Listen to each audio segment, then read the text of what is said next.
Appeals to give them an idea on how we can act and can't act.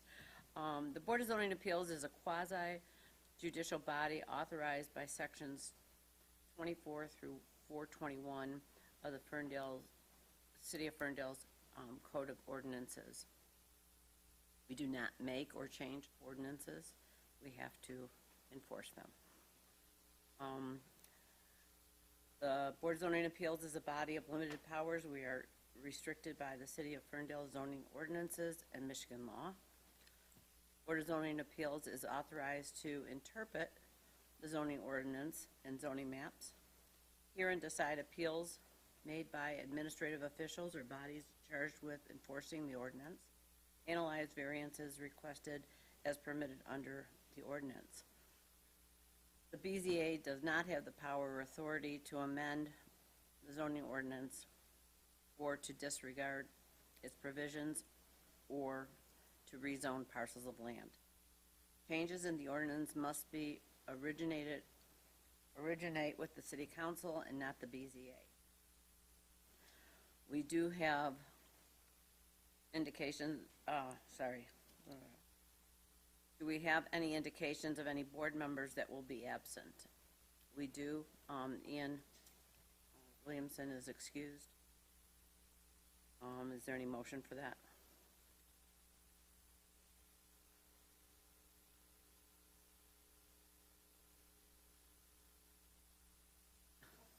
Okay, thank you. Moved.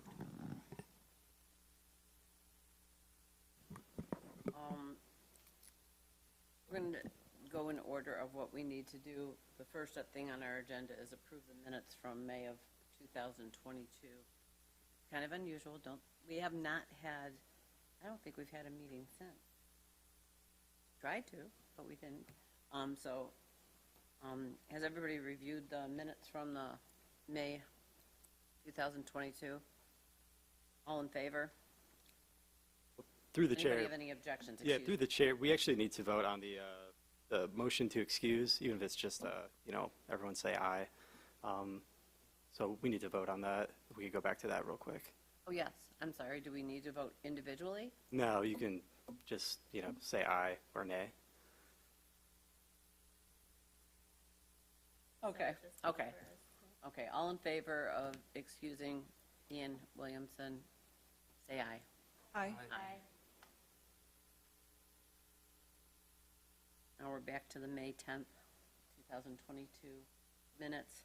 Does anybody have any changes or questions? And through the chair, we do have to approve the agenda also. Oh, sorry, honey. But everybody, is there anyone here that objects to the agenda? I move to accept the agenda as published. Second. Okay. All in favor? Aye. Aye.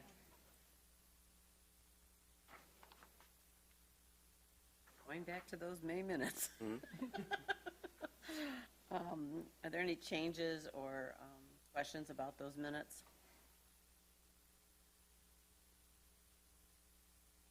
Would someone like to make a motion?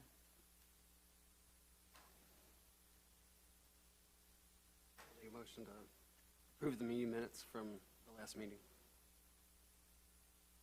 Thank you. All in favor, say aye. Aye. Aye. All righty. On to bigger and better.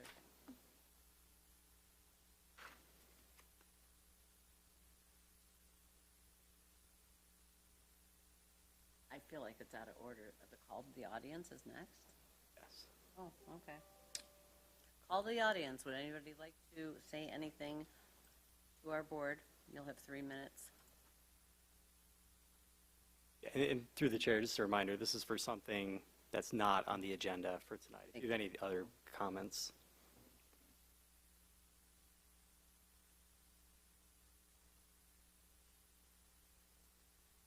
No one has come forward, so we'll close the open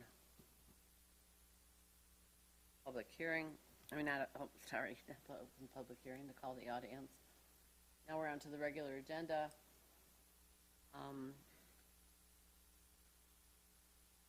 Anytime we have the applicant speak first, or should I ask that the departments speak first?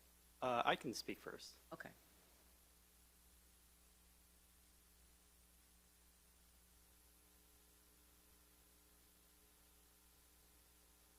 Good evening, board members. It's nice to be before you after so long. It's definitely been a while. So it's good to see you all again. I hope you're all doing well. You know, I've been at the city for about a year and a half, but this is only my second BZA meeting, so that's pretty crazy to me. But happy to be back, happy to see you all.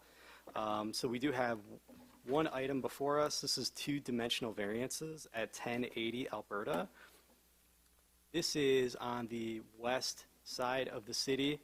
I have got the map pulled up here. Are the TVs on up there? Yes. Great. So this is on the north side of Alberta. This is between Beaufield and Pinecrest. You can actually see kind of the edge of the school's parking lot here on the east or the west end of the image. So it's a pretty standard lot in the neighborhood. It is a vacant lot. The applicant is here, and he can speak a little more about what is going on, but I'll sum it up pretty briefly. It's a vacant lot. He wants to build a single-family residence, and he wants to build a attached front facade garage. So that's like the key phrase here is attached front facade garage. So we do allow those in the city. We do have some pretty specific requirements with them. With a detached garage in the rear, a lot of these requirements that you're going to hear about tonight simply don't exist, and the door can be as big as you want, as wide as you want, but that's only if it's detached in the back. So the front facade garage does have to be limited to 8 feet in width. Alternatively, you can have 2 doors if they're both 8 feet in width and they're separated by a 2-foot jamb. So you may have seen this around town, some of these garages that look like this. The applicant is proposing a single 18-foot door, and that's what is included in the documents. I think he can tell you a little about the chronology of how this case kind of developed, and I think maybe some miscommunications between his architect team and him. So that is what is here before you. He will express some of the hardships. I'll be happy to jump up and answer any questions as they come up. We do have Roger Caruso, our CED director, who was, I think, 1 week into the job the last time you saw him, so he's a little more established now. And then we do have our building official, Scott Worthington. So, you know, talking about setbacks and stuff like that is really the most of what I do in residential, but Scott lives and breathes residential, so he'd be able to answer any of your code or construction questions if you have any. I'm going to bring up the applicant right now. I do want to mention we did advertise for a like a backup option. Instead of the single 18-foot door, we did advertise for 2 9-foot doors, so that is just out there as well. But I'd like to bring up the applicant. If you just state your name and address, just discuss the case. I do have your full package here.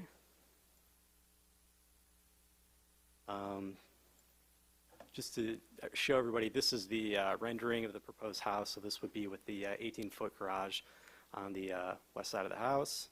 We do have some drawings here specifically that shows that front garage. Good evening. Hi, my name is Blake Scheffler. My current address is 320 La Prairie Street in Ferndale, so I am a Ferndale resident. I want to emphasize that, like obviously I'm making a big investment to keep Ferndale as my residence and stay within the community. So all of this is for my personal property. I plan to move into this house and turn it over and blah, blah, blah. So I want to kind of emphasize that. The other thing I want to emphasize is that I've tried to take a lot of effort to create a home that fits on this particular parcel on this property that blends in the best that I thought it did with the rest of the community in terms of the style of design and, you know, the old, you know, craftsman character style homes that are around this community. And that was from day one my intent. I think I accomplished that, but came across this little discrepancy and wasn't aware aware of this particular ordinance until now. But that being said, like, yeah, I'm basically just asking for a double garage door. The ordinance that is in place, because it's attached, requires that it cannot exceed 8 feet. To put that in perspective, my normal daily driving vehicle does not fit that opening. I think I drive a pretty standard vehicle as an F-150 is America's #1 selling vehicle. If it can't fit in an 8-foot door, there's quite a few of us that would be in the same predicament. There are a number of other houses in the area that look just like this, have an actually attached 2-car garage, one of which is just 2 houses down. So again, I'm just trying to blend into the area rather than just have a big kind of bulky box and the biggest thing that I could fit on the property. So I guess I'll open that up to some questions. Or do I need to kind of go through some of the rest? Yep. Oh, here we go. So yeah, there we go. So that is the rendering of the house that we kind of came up with that I feel kind of matches and blends in with the area and doesn't stick out at all, and will kind of blend in. Here's the architectural drawings with the proportionate actual 18-foot door that I'm requesting.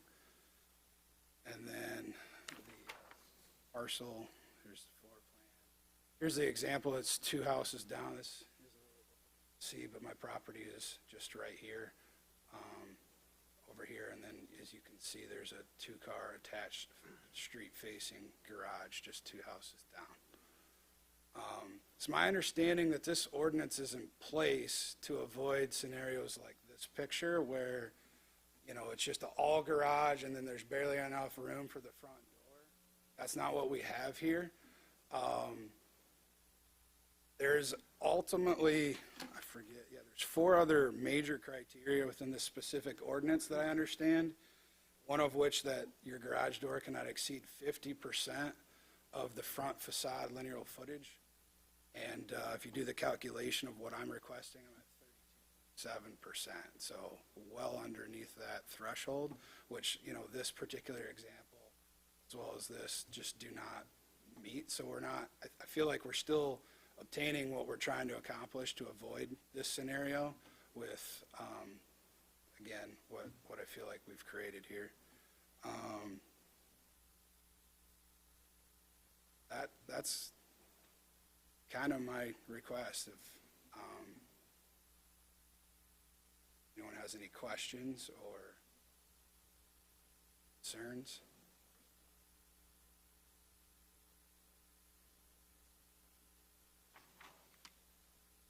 Through the chair, if I may ask, what other design options did you investigate? Through the chair, if we're done with the presentation, sorry. before we go to the questions, if we could go to the public comment. Oh, okay. Is anyone here that would like to speak for or against the variance? Come to the microphone, please, and state your name and your address. It's 714. Hi, I'm Spencer Lara. I live at 1055 Alberta Street, which actually was in the Google image of one of those from the top. I would just like to say that, Blake, along the way, seeing the images and stuff and living in the neighborhood, I do think it does blend in with the neighborhood. We've all seen and heard of the huge Royal Oak houses that go setback to setback, and it's all house, it's no yard. And I really don't think Blake's going after that or doing that in his images. So as a neighbor who lives on the street, I would be happy to live next to that house with the garage door proposed. Thank you.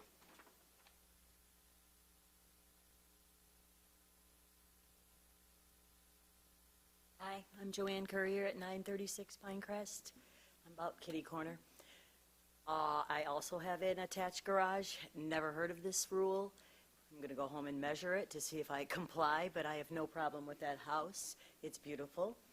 I'd like to move in it, but no, I think it's beautiful. It doesn't bother me at all.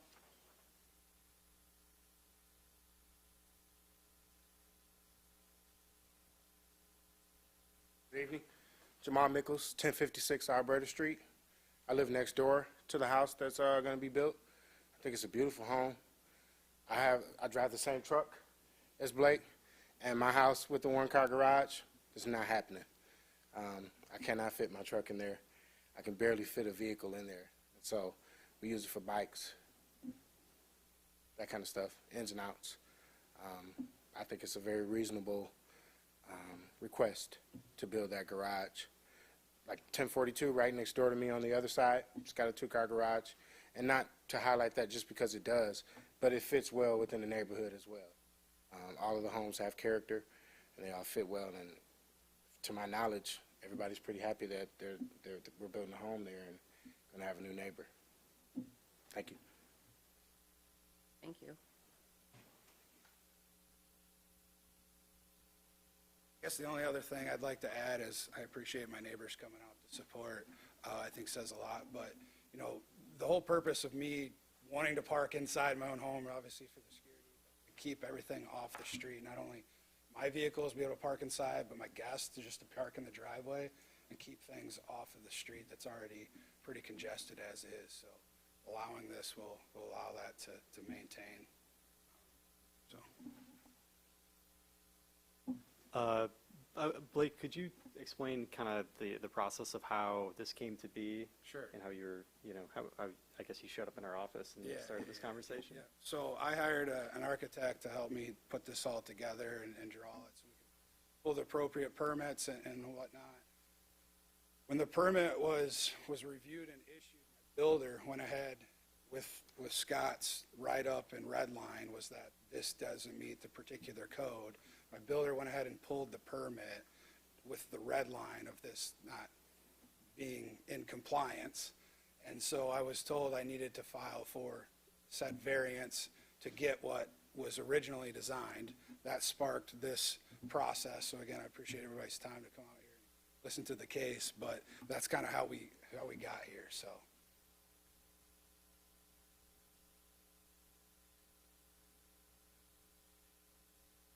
Does that answer your question, Christina? Sort of, and through the chair. First of all, it's a beautiful house. Thank I'd love you. to live next to it. It will look nice on the street. And my question was, what other options, design options, did you investigate, or did you, or is this the first design option? I would say I considered, the big square box. It's very efficient. It's very economical to build. But I didn't feel like that really blended with the area, and I didn't want to live in a house that just stands out like a sore thumb. So really, honestly, from day one, I tried to accomplish something that blended in with the surrounding architecture and feel of the neighborhood. So there wasn't a whole lot of like investigating and thinking about other design options in that regard, but it was always intended to try to create something that was going to blend in fairly naturally. And then to the sort of second question is it would be allowed if it were detached? Would that be an option with your design? So I work from home, and so the space above the garage attached to the rest of the house is going to be my home office. So there's other requirements for mine. I understand, Scott probably knows better, but I don't think I would meet the height requirements to stay below if it was detached and still have that space above it. So that's why I probably wouldn't really consider that much. Okay, thank you. Through the chair, I would like to hear Scott's comments on if the garage is detached, can he build a second story, have a workspace up there? Not if it's detached? What's that? If the garage were detached, Yeah.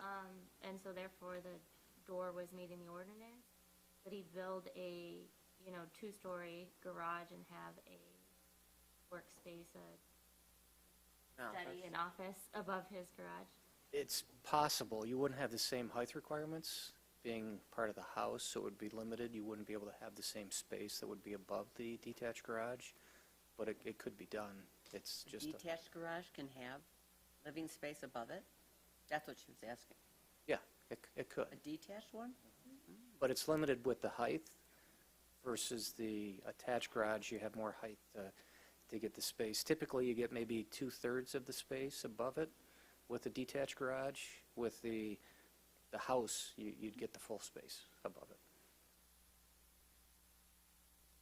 From all my years of being on the board, garages can only be 650 square feet, and they can only be 17 feet high. Has that changed? Well, it's 16 foot to the midpoint, and you could do, because we allow ADUs on the second floor. We don't see many, but those can be done. It's just a smaller space than what would be allowed if it was part of the house. Different requirements if it was just a garage versus if you had an additional space above the garage. It's the same setback requirements for both right now. Height correct. and width? Height and width, Height and everything. size, I mean? Yeah. Okay. Yep.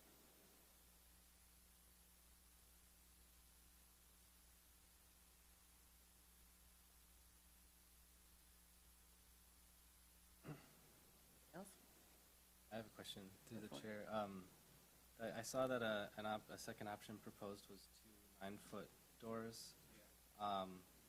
That, just curious, that still has to have 2 feet in between. Would that still fit within the outline of this garage, or would it cross over the setback? Is that So possible? it wouldn't cross over the setback. I could put the 2 feet in between, and obviously a 9-foot door is an improvement from an 8.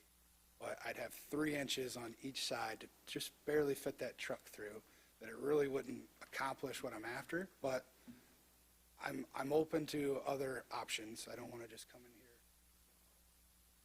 just the one option.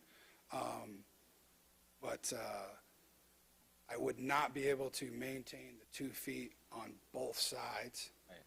And therefore, I would need 2 variances rather than the straightforward, just singular double garage door. Yeah, the 2 feet outside of each garage. Correct. Thank you. If I'm not mistaken, the woman that said about she lived on Pinecrest with an attached garage, don't worry about it, it's pre-existing. Okay. But I'm just saying, and even the house down the street having the attached garage, it was long before these codes were in place, so it's a lot different. And we're finding that a lot of the codes that are in place might need some tweaking, and there is a committee being formed right now, but if we're talking about right now for you, we have to go by those codes. So asking for a variance is something that's why we're here, the board. Yeah, exception, right? What's that? I said it's an exception, What's an exception? variance. It can be. Right. It's not a guarantee. So, can you tell us, is there any hardship, other than your vehicle being that size and what you do for a living and what you put in there? Yeah, I mean, I'm in the construction trade, so I need a truck. I've always had a truck. Trailers to be able to put inside, keep secure. I have lived in Ferndale for the last 8 years, unfortunately. I've been a victim of crime 3 times. And so I certainly want to make sure that everything that can be done to keep my possessions secure. And like I said, keep the congestion off the street as well. There's a new development at the other end of this street that was allowed, some variance on their parking requirements, citing that, they can use street parking. It's only created an issue for this street. And that's aware to the residents as well. That is not a single residential area, though. So we're talking just about your area is a single residential. Has to go by certain codes, different than the development that's going in. Okay. Yeah, Every area, we've got a map that we have to double check yep, what each section is allowed and the codes that are involved. Yep. So it's not, we don't take anything lightly. We try and do our investigation too. Like I said, do you have any hardships that we can consider? I mean, I consider a hardship of not being able to utilize my garage for its intended purposes to park vehicles and all of that. And, having to get a different vehicle if I needed to do that, or my duties as a, professional. I consider that a hardship, but I don't know what you consider certainly a hardship.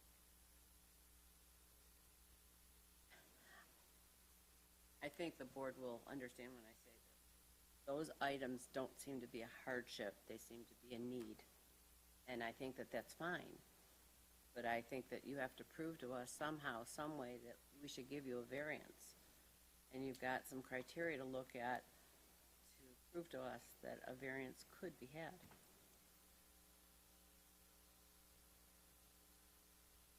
And a hardship is one of them.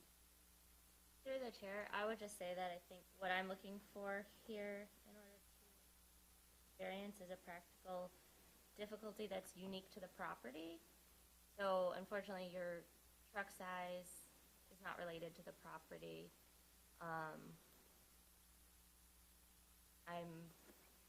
definitely thinking about the workspace garage things, but I think I'm tempted to add a little bit of context to the ordinance, since some people seem really like surprised and bewildered by the fact that we would, I guess, make such a, I didn't make the ordinance, right, but that we would have such a seemingly bizarre discrepancy between a detached garage and a attached garage.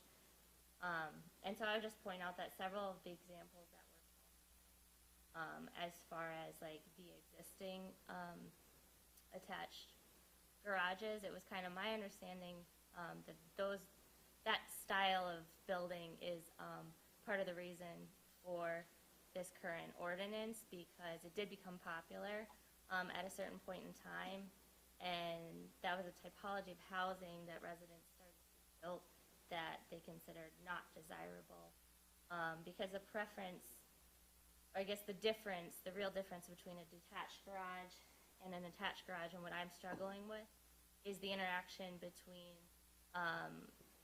the street and the garage and the house. So it's moved away from the front door and through the house and just into the garage. So you're entering and leaving your house through the garage only. And I'm not saying that you would do that.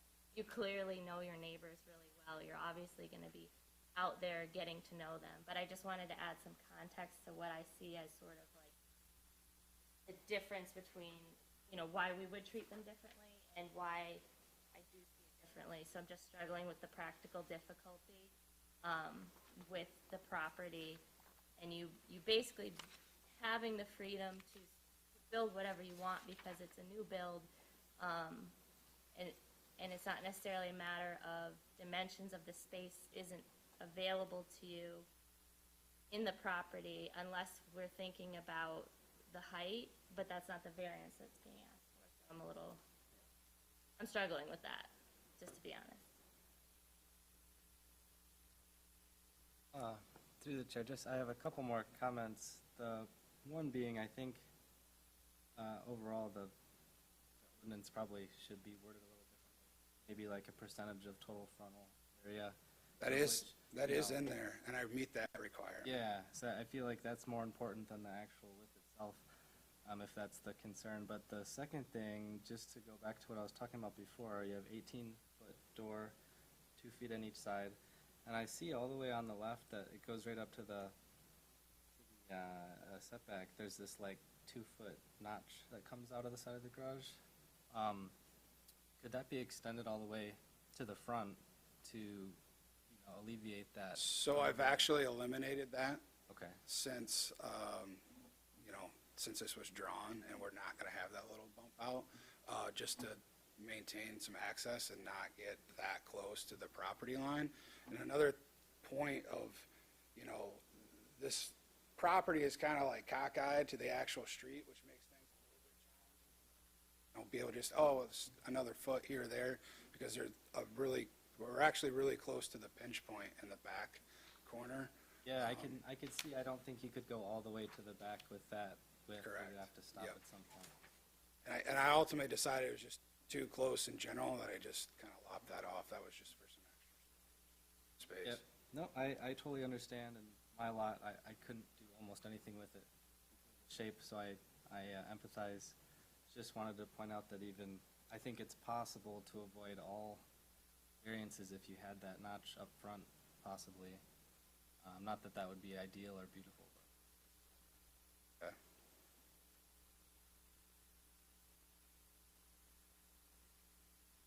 Through the chair, have you spoken and possibly come up with other options with your architect that would conform to the current ordinance with the way the building is, or the house is designed? Well, the 8-foot door, which is the actual municipal code, is the issue. So if we went to 2 9-foot doors and we eliminated the need for 2 feet on each side, I could maintain 2 feet in the middle, and we'd have 2 9-foot doors, but that would still require a variance related to over 8 feet, as well as the variance related to section C4, or excuse me, C3, which the door needs to be separated, you know, and maintain 2 feet on each side. So that would be 2 variances. And going off of what was asked prior about the uniqueness of the property, it is kind of on an angle. Kyle, I'm not sure if you could answer this. Does the home need to be parallel to the house? Because it looks like it could be, the footprint could be turned. Would that then fit within the footprint with 2 doors and then having that additional room for you to be able to get in there? It wouldn't match the rest of the street, all the other houses on the street, perpendicular to the street and not the property. Okay. I think that would look odd.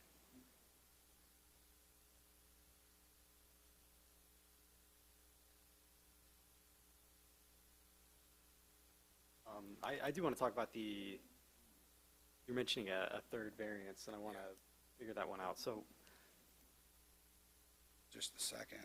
when we look at C3, I mean, we got to have any 2 garage doors will be separated by a minimum 2-foot solid jamb.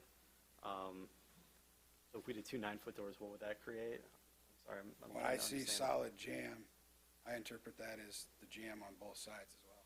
Scott? Just the separation? Now, you may run into an issue.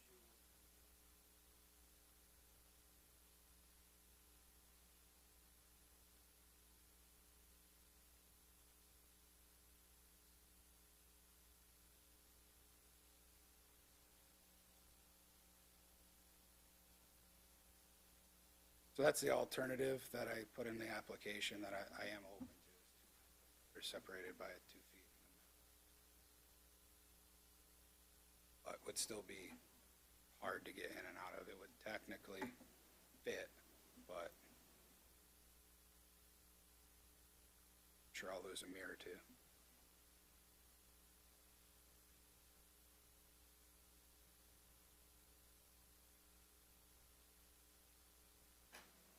The 9-foot door is still a variance Yes. from our 8-foot. Yes. That's what we need to discuss as a board. I think we'll probably need some more input from either Roger or Scott, getting our bearings on this. This is something we haven't. Yeah, I think it's a unique property because I don't think most parcels in this community are this wide. So it's very hard to accomplish all of the other requirements, the big one being the percentage aspect. That I think I still maintain the integrity of everything, and I think I understand the intent of the code, and I've veered away from that, but still need the variance.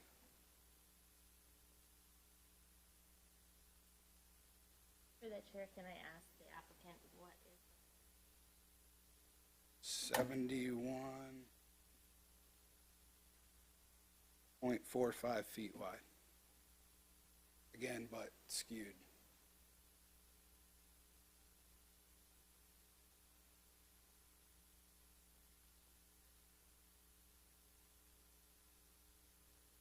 I do like the rendering.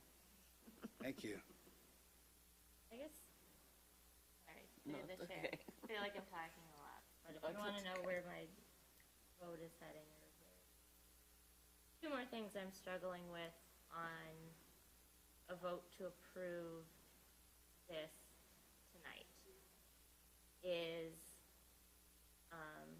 and one thing that could be cleared up by staff, so number 1, which staff could clarify, is there was mention of some things that have changed in the plans of the house since this drawing, making me believe we're not looking at the most updated drawing of the house, but my understanding was that our vote tonight would be typically tied to the plans that we were seeing. So I'd just like, I guess, staff's perspective on what's happening there. And then the second point being, the 2 9-foot doors variance is a lot more palatable to me personally, just because the other kind of part of it I didn't mention in sort of my ordinance background.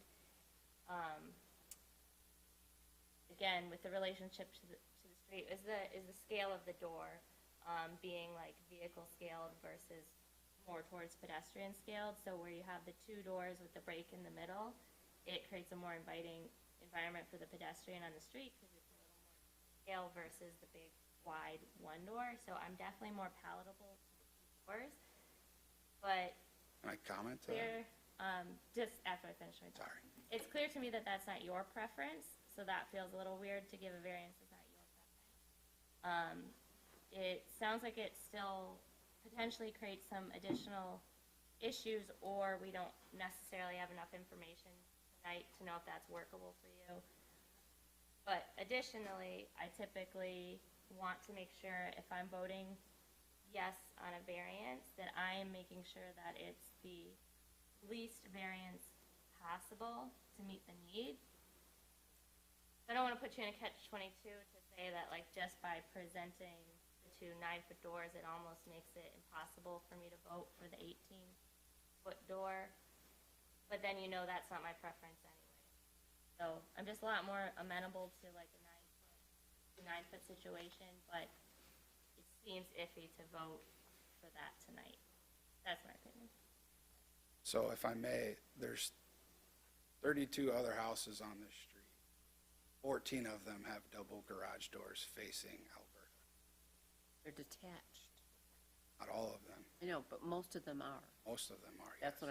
what when we've said that over and over again, that the detached garages don't have those codes. I understand. Yeah. She was commenting on her opinion of the substance and size of the double garage. That's why I made that comment of it That's a blends. fair point.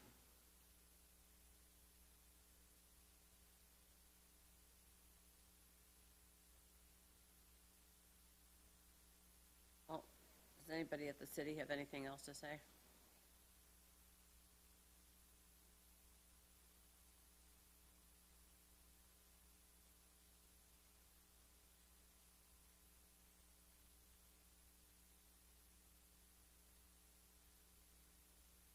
Yeah, I don't know if this is exactly a hardship, but I sort of see it as one. He came to us, and his architect was taking care of the project. I know he had the 18-foot door in his mind. That's what he agreed to. That's what the architect drew.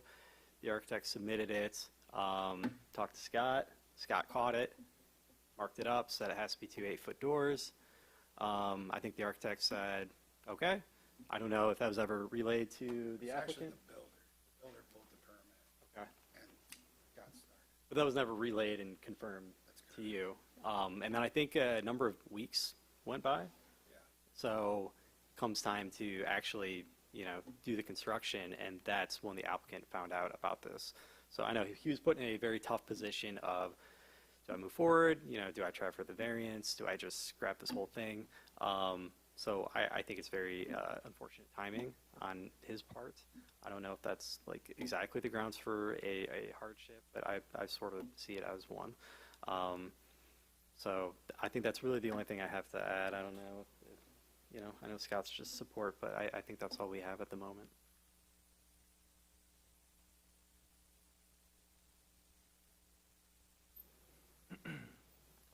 Through the chair, I'll give my final comments, I suppose. Well, we haven't discussed it amongst ourselves either. Yeah, I feel like there is an intent to that ordinance, and the sign you showed doesn't seem to fly in the face of it. It seems to kind of fit in pretty well. However, if we're not going to grant a giant variance like that's a 10-foot variance, or if that's something we're not really open to doing, I definitely see the merit in discussing a door that's at with, which I think 9 feet at least provides utility, so. Anyone else?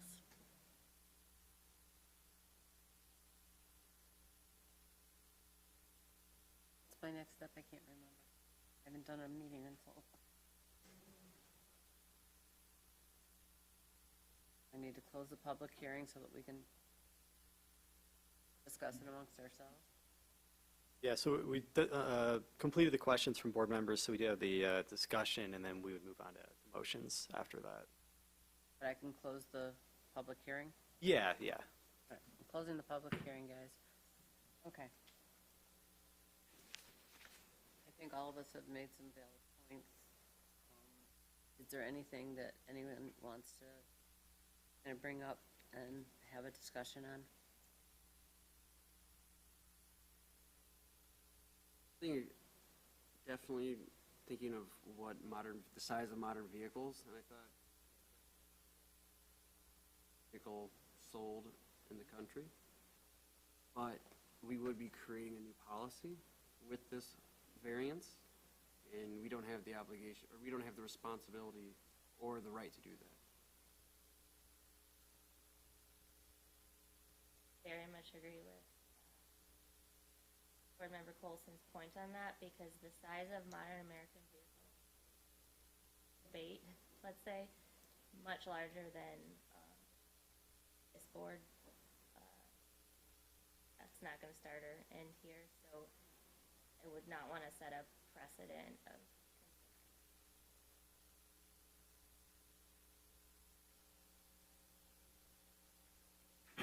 I think that I agree with whoever said that we don't have the most current set of plans.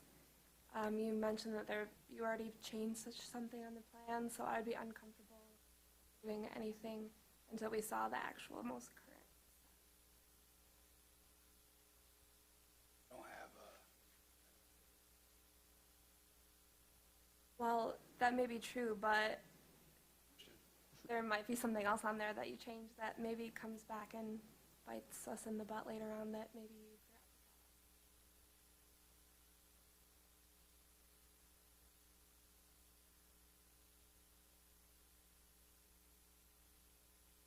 Anybody like to make a motion? Any other discussion?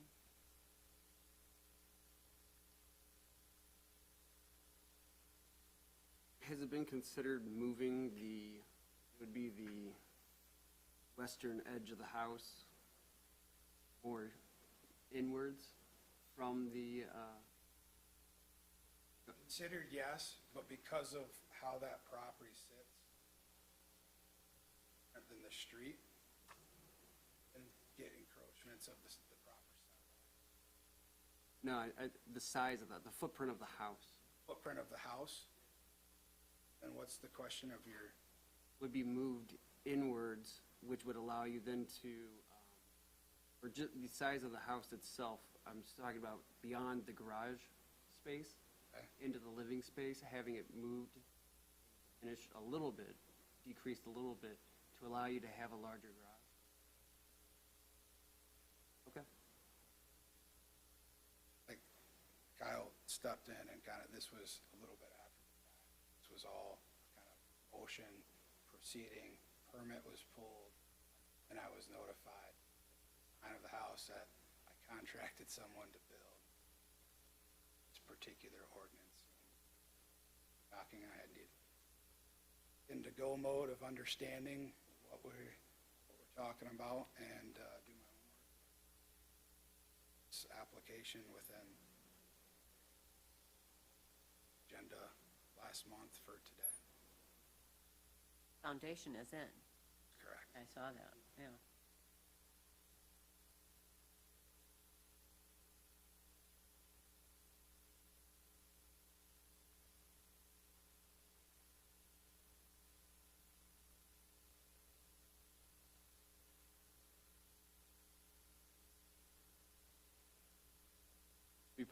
Maybe this should be passed to the city council and not handled by the BZA at this point.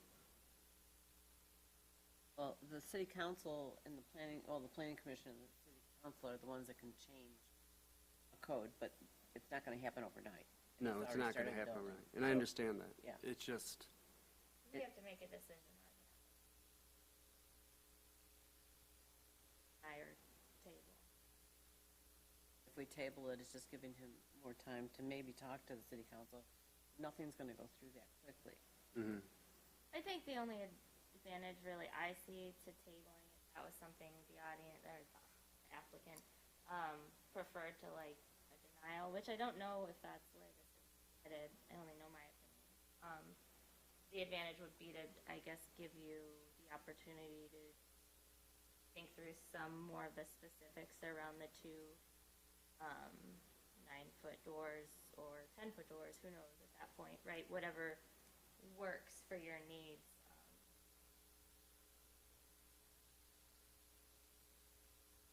I think, obviously, my preference is the double garage. If you're too uncomfortable with that, certainly open the 9-foot door, and as Scott indicated, it's possible, and I will work that out with the building. Happen, and that's an improvement. It's only possible if you get the variance. That's correct, ma'am. Yep.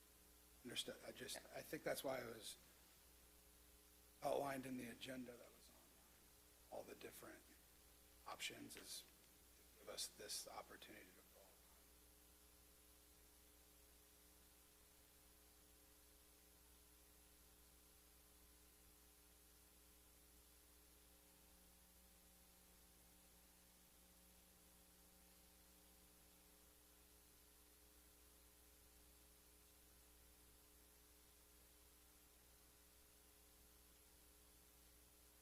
That's the last thing I'll close with. Being worried about if you give it to me, you need to be able to give it to somebody else. I understand that argument. And the other three aspects of that particular code are very hard to accomplish. And I'm able to accomplish all three of them except for that just additional aspect to the door. So,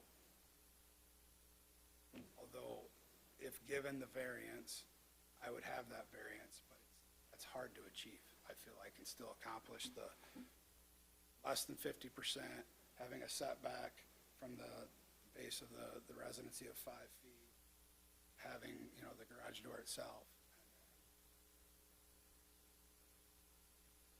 separated by 2 feet. But I guess that's what I keep coming back to, is I'm able to accomplish everything else. It still fits on the property within the proper setbacks, easements, all of that. Just the simple aspect of a double garage door.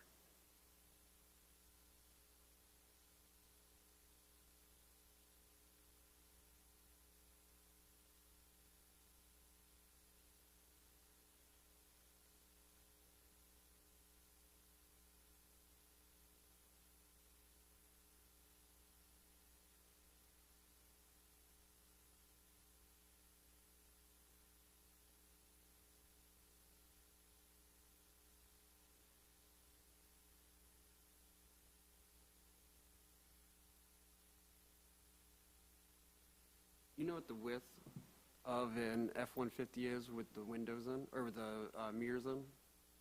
What, 6?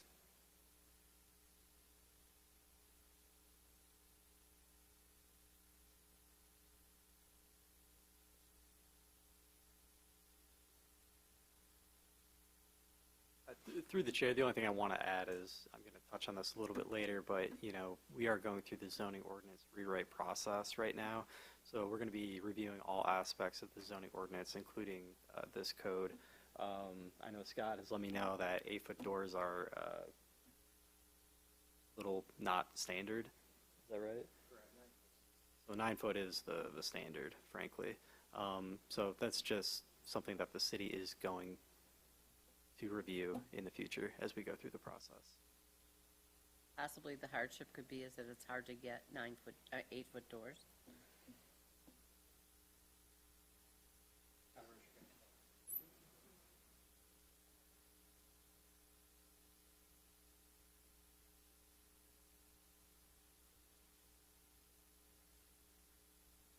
I had no clue that was even of course, I've got a detached garage. So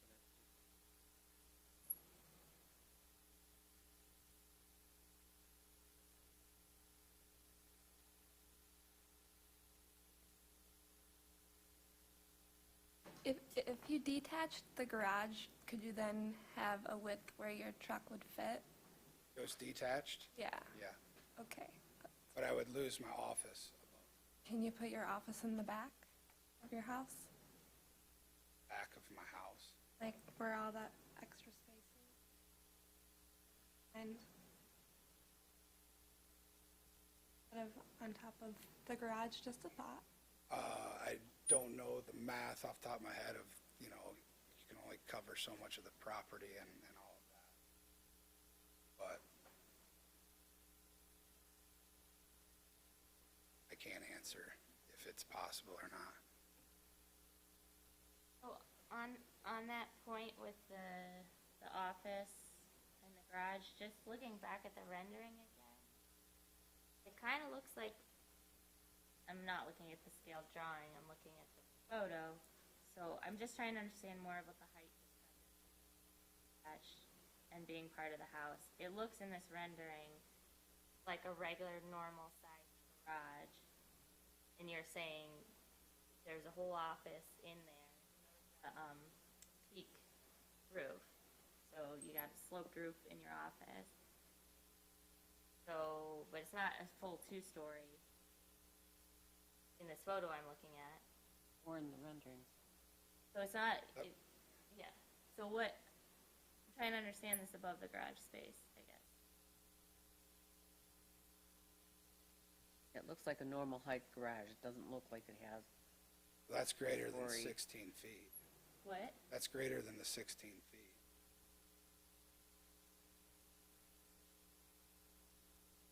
I guess I'm not understanding. I'm looking at your drawings, Yep. your renderings, the photo of the house, and it looks like a regular garage. Doesn't look like it goes like 2-story like with the rest of the house or anything. But it is. But it is what? 2 stories. So we're just not looking at plans that are accurate. They're accurate. I'm sorry, I'm misunderstanding. I think it's hard to see because it's white. Are you just like having a hard You time? can see it from a profile. If you look at from the other side, you can It's- see it is kind of- spaces above. What's the square footage Okay. above the garage? 500 square feet, I believe, off the top of my head. But 550? Yeah. 555. Okay. And the height is of the garage? The whole structure. No, I don't want the regular house, because it's clearly lower. I'm in the photo. Is this, am I just not supposed to be looking at this photo? No, you're, Yeah, the photo appears that the roof only goes like, But it's, yeah, it's lower than the house. yeah, the pitch is much lower than the house. Here, it's Right. a foot different, slightly lower. So what is that height? I'm trying to find that right now.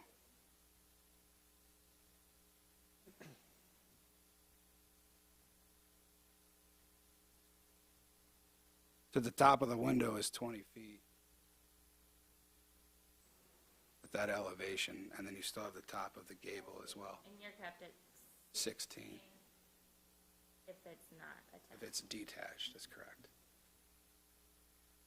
Okay, that's the part, that's the variance I'd like to be on board with.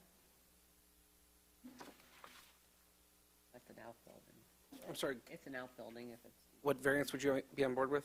So what I would like to see in our zoning ordinance, obviously, which is not being allowed here, I like the detached garage and like, it should not be height limited to 16 feet, because I'd like for him to be able to put a good size ADU or an office or an extra out there. I think that's the type of thing that our zoning ordinance update will probably take care of, because I know that the zoning ordinance update intends for there to be the ability to build usable space above your garages, at least that's my understanding. So knowing that's where our zoning ordinance is going, if I'm understanding the master planning process correctly, Likely. I would be much happier to support him building a detached garage with the door size and everything he wants. And then I guess if it was within our purview to give like a height variance or or whatever's needed to, but I don't know if we, you know, even can, we'd be considering a whole different set of circumstances Well, here. it's not the application either. And it's not the application we're looking at tonight, but that's the part where I'm just like, I just want you to be able to build higher to achieve, to meet your needs in the back there, not put it close to the street attached to the house. Yeah. Once you detach the garage, though, you have to separate it from the building by a certain distance, 10 feet. So that he probably only has, you know, a foot, 2 feet on the, well, 3 feet on the west side, maybe to encumber into, maybe a foot on the right side. So he has 4 feet, but he's got to separate it 10 feet. So now you'd have to have a slender garage and go deeper.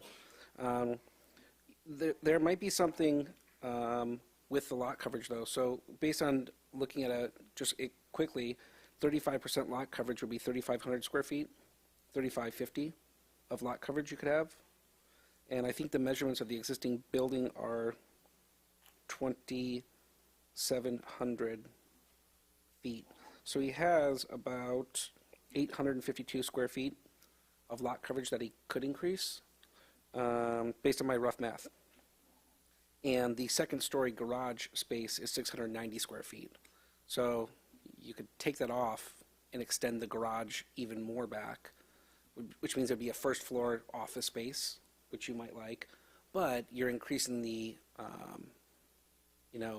lot coverage a lot, which then stormwater and all those things. Yes, he still has to address it on site. It's just not, I wouldn't max out a property of lot coverage just to max it out, but It's the door size of the garage. That's why if you have it a detached, it could be larger, whereas attached, right now it has to be 8 feet. yeah, I guess it doesn't change anything. Yeah. Um, Biggest variance that we have to do, as far as I saw in the application, and now talking about everything, is allowing him to have two 9-foot doors. I don't think that there's any variance in this, where it's sitting or, mhm. the size of it, it's the doors.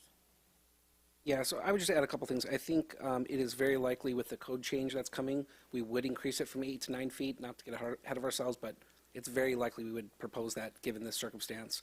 And I think we would get through Planning Commission City Council with the 8-foot to 9-foot change. So I think that will catch up, honestly. But we're going through the code rewrite now, actually just starting. We have an audit of our entire code going before Planning Commission tomorrow. That's the first step. We have public engagement. It's likely the code won't be before Planning Commission and City Council until January, February.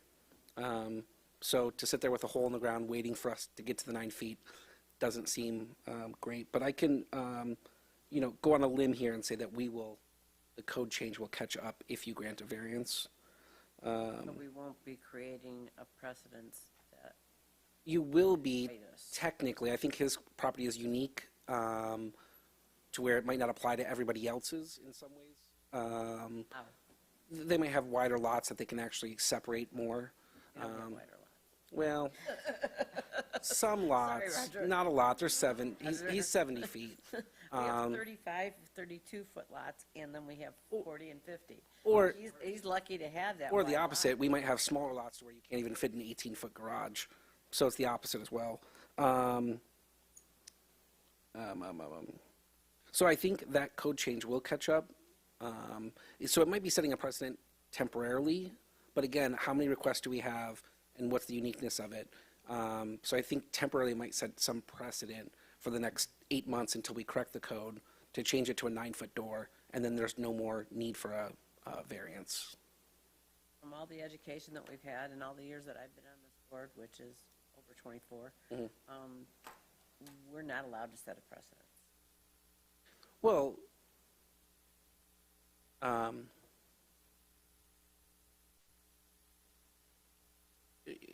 I would say your actions can potentially set a precedence. You have to be scared, you have to be cognizant that it doesn't repeat itself repeatedly. But by doing this, there could be someone else that comes in next week and says, you granted someone something and I would like the same thing. What is the likeliness of that? Extremely unlikely. I just can't imagine it happening. We don't know that. That's true. Well, and that's, sorry, I don't mean to butt in, that's the part where, I guess, if we do feel like there's a justification for a variance here, just word the motion in a way that possible ties it That's typically how we've handled Mhm. it here. If the board is, feeling like there's some variance they want to grant, but they don't want to feel forced to continue. And I understand the public, when you're out other places, you see other garage doors, they may have come in before, the garages came in before we have this rule in place. The intent probably was that typical two-story garage door up front, incorporated type development, which this isn't. So I can understand the concerns or how people see other people having this. But I do think it's a unique lot and that it's not so small, but it's not too big.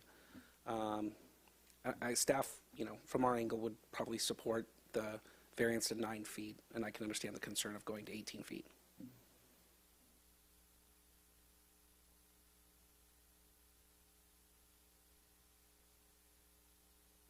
I'm trying to not be the one. What are the thoughts on or allowing it now because we're going in that direction? What are your thoughts on that? My thought is that 8 feet is not usable for a vehicle. 9 foot is standard. And this is the only time I've ever voted on a garage door with issue. I don't see it happening very often, since most of our lots cannot fit a garage at all. So I would think it's straightforward, even, not that it's setting a precedent, but that anyone putting in integrated doors are going to have the same question, I would imagine. Not many people are going to be putting in 8-foot doors in a new build. Yeah, I could see that,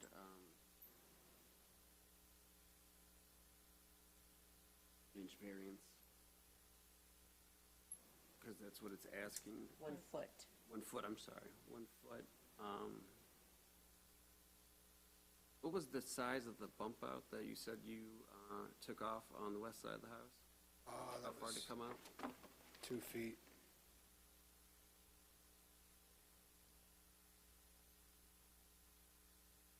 Yeah, 2 feet by 10 feet. Bumped out 2 feet.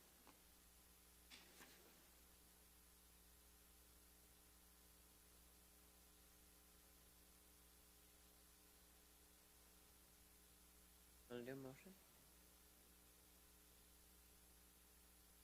Feel comfortable? Go ahead. I would like to propose a motion to approve the 9-foot variance for the 2 doors. If anyone would like to go ahead with that. Has to be the citadel number and the address and everything else. All right. I guess, I'm sorry, real quick before you make. I guess I'm supportive of 9-foot doors. That make a difference to me, 8 foot, 9 foot. That helps you out. I think what I struggle with here is with the plans and there being some, where I would struggle to vote yes on that motion is, and I guess this could just be discussion. All right. Go ahead. Through the chair, does it matter which order, if it's the 18 first and then the 9? Okay, but we have to consider them both because they're on the agenda, or? The application asks for the, what, the 9 was just a suggested, so that's what we have to figure out. Yeah, I mean, technically they both have to be considered. And, that could be one or the other, or one gets tabled by the applicant, or there's a denial of one, or both, or approval of one or the other, yes. I think you're getting at the order, though, which I don't know. I'm not sure if we have to follow the order specifically.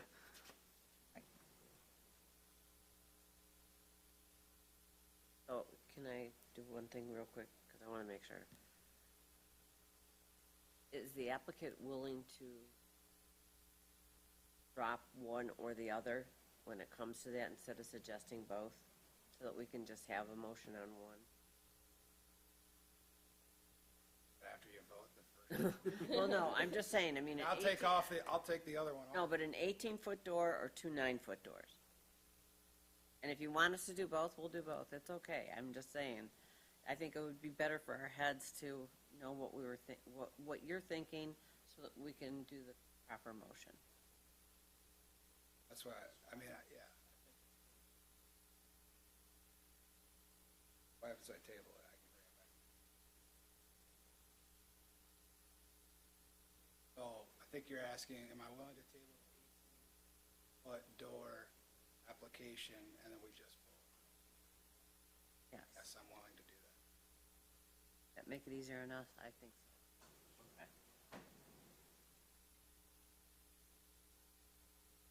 I believe we still have to get a second for this, so, We have to do a full one, yeah. yeah. I guess, sorry. The reason it might make sense for me to make a point before he makes the motion, I would want some conditions.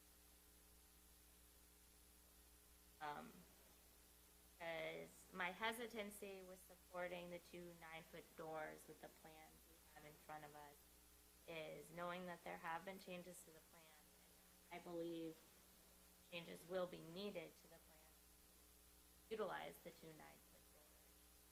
I don't know then how we, we're saying this is a lovely looking home. Many people have said it, I'll say it too, it's a lovely looking home. It has a nice real porch on front. It's the craftsman colonial style, like you said, maybe. So how do we grant a variance for the two 9-foot doors, knowing things about these plans will have to change, but not lose control over, like, the design of it changing?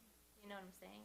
Well, it's not up to us to change the design, it's up to the building department. Right, but I want to be clear, like, if I'm supporting the two 9-foot doors, I'm supporting the fact that it's set back by several feet from the front facade of the house. There's a front porch. The front porch appears to be proportional to the size of the garage door. I mean, that's what I'm supporting if I'm supporting the two 9-foot doors. So I just don't want it to get lost in the mix that, like, then there's revisions to the plans, and in order to make the space work, you have to get rid of the porch or something. I'm just not sure how we know that if we are not tying. So through the chair, what I would say to that is, we are looking at just the 9-foot doors here, and that's really it. Everything else does come under our standard review, and it's like we've said, we are going to be in keeping with the design here, but ultimately, I mean, he's checking all the other boxes, so it's not like he can move the garage up and make it, flush with the front of the house. I mean, that's not permitted. We know that. He can't, turn around and try to extend the garage and extend it past that 50% or change the house to, too much from this original plan. I mean, he's within his right to like change the colors and change some of the designs. I think we're looking at just the difficulty of the 8-foot doors, regardless of what the house really, ends up looking like. But, at this time, of course, we have no reason to think that it wouldn't be in keeping with the design as presented tonight. But, at the end of the day, I think we're really just looking at the width of the doors here.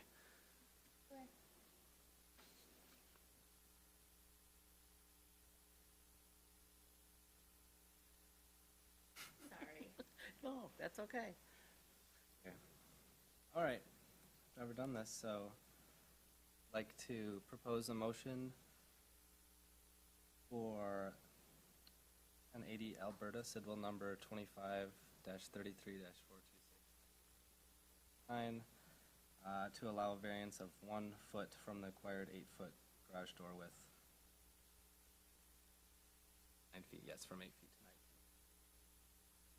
That's what we need, Kyle.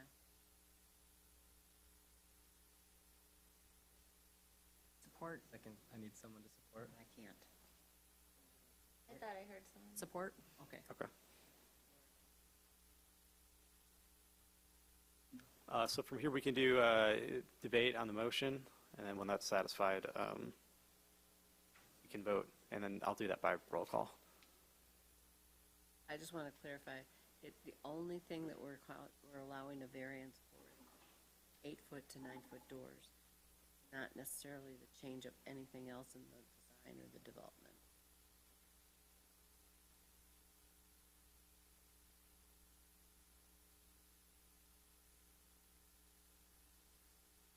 Through the chair, is this when we can make some comment?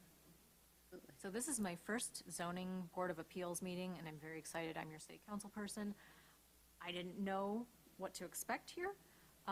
This was really interesting debate, and I think there were some really solid points that were brought up. The point about we want to make sure that we had the most recent plans. I think that's a great point.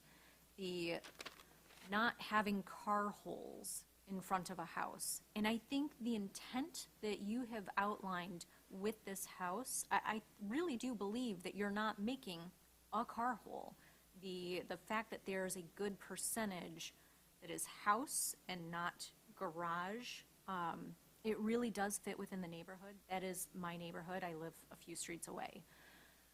The point about the height associated with the garage and it being attached to the house and how there's a discrepancy between what's allowed for an attached dwelling versus an unattached dwelling, first of all, that's fascinating. And I hope that that's something that we can fix, because in Ferndale, we really do want to encourage accessory dwelling units. I think it's a phenomenal idea, and I think that would fit what you want in a much more meaningful way than what you are currently proposing.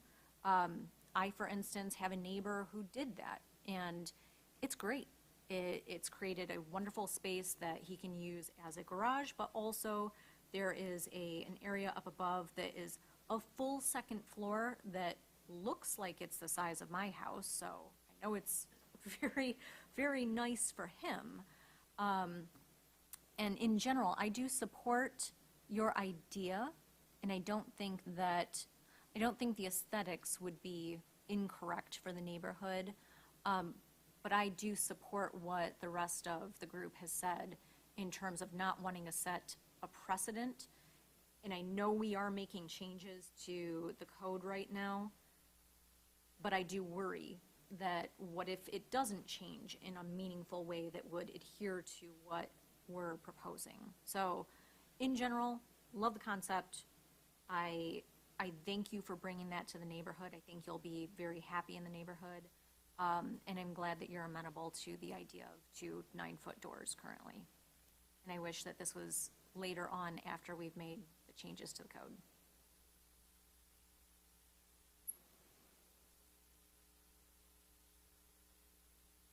My biggest concern is that there hasn't been a practical difficulty besides the vehicle presented that justifies the zoning ordinance being changed tonight. It's not going to be changed. Well, it set a precedent, Right. and Well, yeah. and anyone could then come and ask for that. And I just don't know if that practical difficulty's been presented. I asked. It did.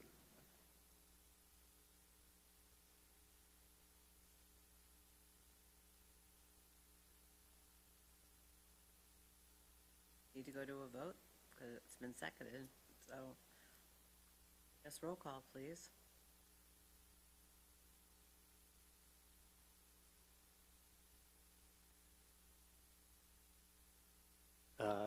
Azar? It's my first meeting. May I go last? Yeah, sorry. Yes. You start at the end, yeah. Yeah. Sorry. Let's do Colson? No. Blazinski? Yes. Monk? Yes. Webb? Yes. Mikulski? Yes. Azar, I tried to do the chair last, so. Yeah. Azar? Yes. And Palmer? Yes. So it has passed. You're allowed to put in 2 9-foot doors. Don't change your plans anymore. At least without letting us know, I guess, no. But no, I'm happy that we were able to do that for you. Appreciate the opportunity and consideration. And we just need the guarantee from Roger that it's gonna change. I didn't even know, yeah, I didn't even know garage doors like existed. I had no idea that they didn't, so. You know, yeah.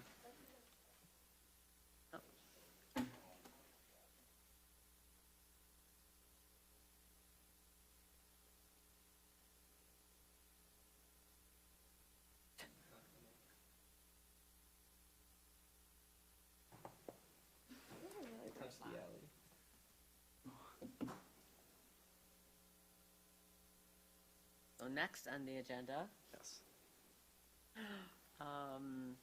the city zoning ordinance rewrite update. Yeah, All so things. I'll keep these items quick. As Roger suggested, we are going through a zoning ordinance rewrite. We have engaged with a very experienced firm, McKenna, to assist us with this because it's a lot of heavy lifting, a lot of heavy reading and writing. So we engaged them a few weeks ago, and we are still getting the process going. We've got some, regular meetings scheduled with them, and we are forming a steering committee of various boards and commissions, as well as some local residents. Chair Williamson is on the steering committee. We know this is very important, probably in particular to this body and the Planning Commission, because you all experience some of the major pain points with the ordinance. So we will be launching the steering committee, I think, next week. We will be communicating with the boards and commissions. I know this body meets more sporadically, so we will keep you in communications through email. Through the summer, we're going to be doing about 4 or 5 public workshops, and each of these is centered on a different topics. We have downtown design, racial equity, housing, and sustainability. So we're going to be having public workshops. They're going to be really cool, and we're going to invite you all to them. Eventually, it's going to move on to drafting and ideas, and again, we're going to keep you in communication. The big news at the moment is that McKenna has prepared a zoning ordinance audit that is on the agenda for tomorrow night's Planning Commission meeting. Feel free to attend or watch on YouTube, or you can just like you looked at your links here, if you go to the Planning Commission, they have the full PDF report. It's extremely detailed. They really went through the whole thing and said, this is outdated, or this doesn't refer to this other section correctly, this is a typo. I mean, it's got everything in it. So that's kind of our first big project that we're going to go through with the Planning Commission. We're going to have a discussion exercise. In terms of a time frame, we are looking at early 2024 for final approval. That's our target date. So this is an exciting thing for all of us. I mean, a lot of us at CED are new, but as soon as we started, I heard from this group, I heard from the Planning Commission, I heard from City Council that our ordinance is old, we got to get a new one, or at least fix it up. So I'm really happy that we're moving along and getting it done. Anything you want to add? I think Kyle summed it up. So we're looking at the name because steering committee gives a connotation that we're steering something. So we might come up with some other name. It's made up of mostly staff, BZA member, PC member, and a couple citizens. One that was on the facilities task force, 2 that were on the facilities task force, 1 that was on Ferndale or no? And somebody that was on Ferndale. So just generally speaking, I think you've heard this before, our zoning code dates probably to the 60s. It's archaic in both applicability to today's planning standards, but also consistency. We have things that are numbered wrong, referencing things that aren't there, terms that are old in terms of uses. So when I first got here, Kyle and Christine and I reviewed the entire zoning code, or the PUD zoning sections, wrote highlights of things that just didn't make sense, were outdated. We've been keeping a list of the BZA actions and some PC pain points. We've given that to McKenna. So we're really excited. It's going to be a lot of work. And as Kyle said, probably take us into 2024. But we hope to have a modern code that makes just the layperson who doesn't know these terms more able to participate in zoning, understand what they can do on the property, make it easier for developers, make it easier for process. So we're really excited, and we'll keep you in the loop. The audit was of mostly the zoning code. Some of our sections are in chapter 6 and 2 as well, but I think they had 55 pages of comments. So a lot of comments on our zoning code. That'll just make our job less. We won't. It's not that we don't like to see you, it's just we're hoping to see even less. If it's done properly, it would be less, yeah. Yeah, I mean, there's always something that somebody has, but probably less. Well, and that, I think that, and that was your first meeting, the commercial thing. Wanda, yeah. That was like, we didn't understand what they could or what they couldn't do because it was so, I guess, old and, I don't know. Well, it had a set. We made a lot of good decisions on that one, but I don't think in all the years we've never done something off of Wanda as far as that goes. Well, that's the hard thing with the code is when you do piecemeal changes based on something new or based on somebody's particular instance condition, then you cause other things down the line. So the set 2 was a great idea, and it's a great idea for new construction in most circumstances. It's not a good idea for existing buildings because they might not want to build to. They might have a parking lot up front. There may be an issue. It's especially not conducive to a manufacturing facility that can't move things around like a 7-Eleven. I mean, you can't move a foundry and an assembly line and all these things just because the code says that. So that was painful my first week or second day.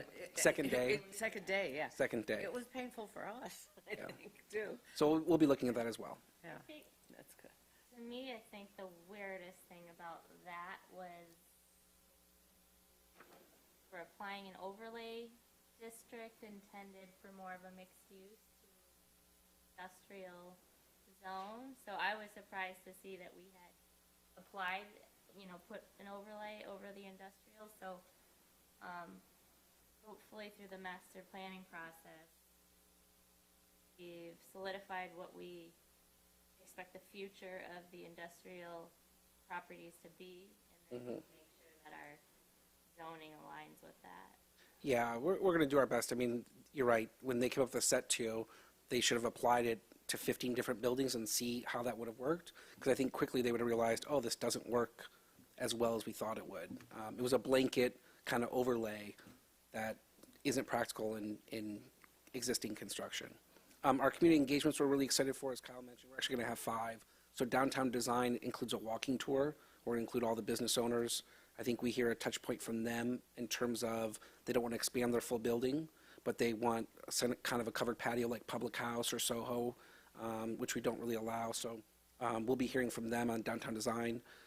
Housing diversity, we'll look at duplexes and triplexes and ADUs throughout the community. Racial equity will look through the lens of how is zoning not allowed people to participate in the community over the years. I don't know that we have that lens anymore, or we ever did, other communities did, but we're going to try to look hard at any code things we have that are exclusionary, either intended or not intended. And then sustainability, we're looking through that lens on ADUs and infill development. And then we're also going to do a northeast kind of quadrant, charrette, which is north of 9 Mile, east of Woodward. So kind of the Como's lot, the Breck lot, lot 11 right here. We're going to look at this whole area and have the community participate in what do they envision over the coming 15, 20, 25 years. All I want is parking. Seriously. I think I've heard that.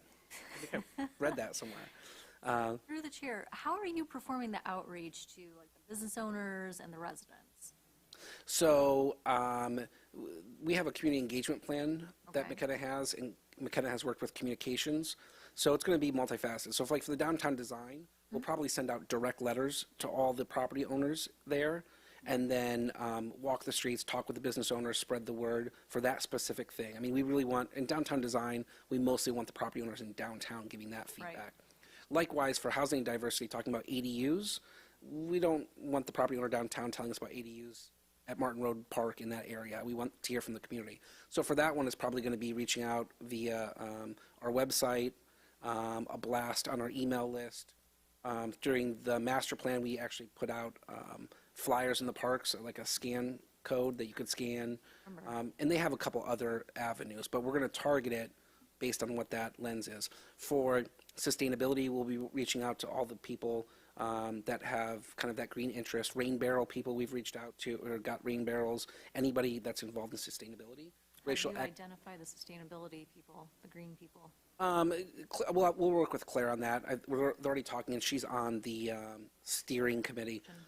But anybody who we know that did the rain barrels, did the No Mow May, anybody we can reach out directly who did that stuff is probably more who will be reaching out to. What's that? Compost program, I think she got like, either 4 or 7, like 700 people.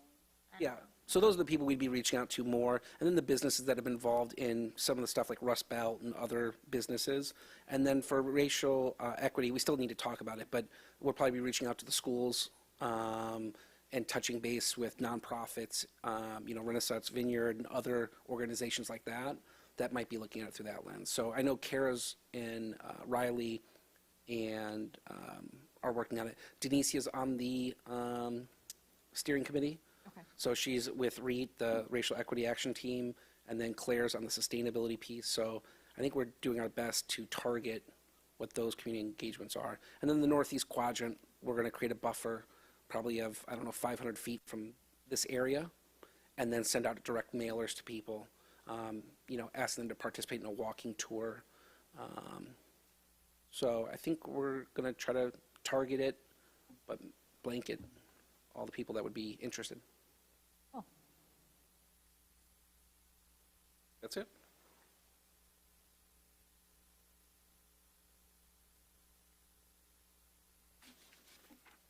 Well, the Next next item. on the agenda is our meeting calendar. Yeah. Normally, we do this in the meeting in December, but I did not want to drag you all in mid-December out here just to approve the calendar. So we did, City Council did approve the schedule. It's our typical third Tuesdays at 7 p.m. I brought it before you. I know the year is halfway over already, but I would love it if you could approve this calendar just so we can say we did it. I move to approve the 2023 calendar submitted. Second. Thank you. Favor? Aye. Aye.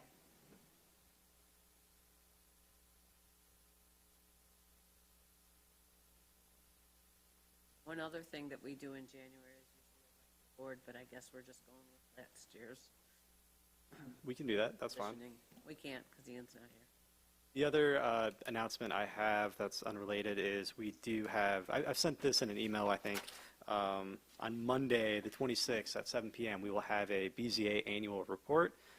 You're invited, but please do not feel like you have to attend. Me and Ian will be there. We had one meeting in 2022, so not a ton to report, but like we've said, that meeting was extremely influential and informative. So I will stress that to council. I'll also be happy to report that we actually did meet in 2023.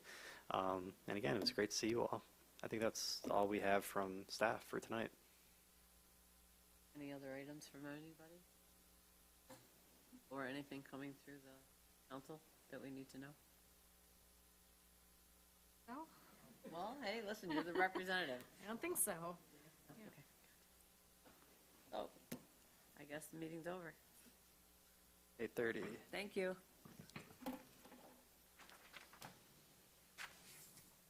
This was great. I'm not as formal as Ian is. Ian would have like, Oh, yeah, Ian is so legal. right. It's real. If you think this was nerdy, it gets nerdier. yeah. I love it. No, this was really, Who we're talking about. so basically, it's the letter of the law, like the letter of the ordinance. We That's, can't change anything.